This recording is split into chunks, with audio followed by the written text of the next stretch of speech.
My name is Andrew James Patterson. I'm an intermedia artist. I'm apparently best known for my video work.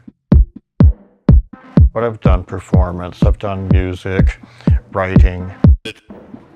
I've lived most of my life in Toronto. I suppose I'm considered to be a pillar of the Toronto art community, although I problematize the whole idea of the definite article with the word community because it smacks too much of you belong, you don't belong. And, well, if you exist, then you belong. So what else do you need to know about me? When I was a child, I developed a habit of getting too sick to go to school, then staying in bed and eating the wallpaper in my bedroom.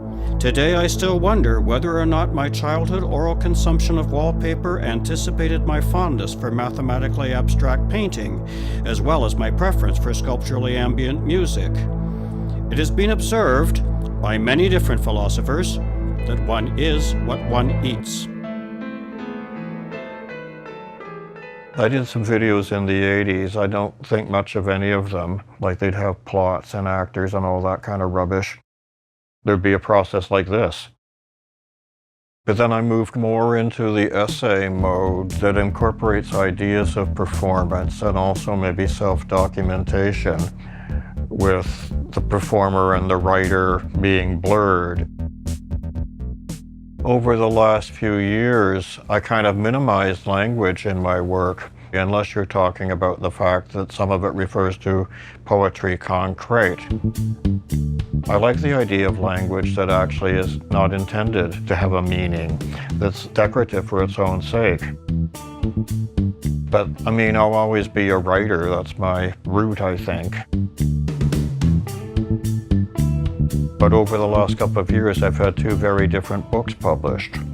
And I wrote a couple of novels that remain unpublished. One called Systems in Corridors, where there's a main character who's actually kind of a cross between Pierre Trudeau and Camille Paglia. Bureaucracy runs through my work.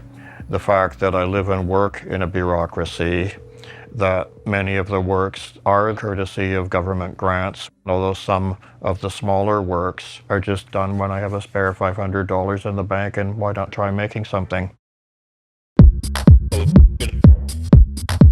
If you were going to end this film, how would you end it? Me walking off into the sunset with money falling from the sky and landing on my head, but I keep walking anyways because money's not the be-all and end-all, even though it can be useful.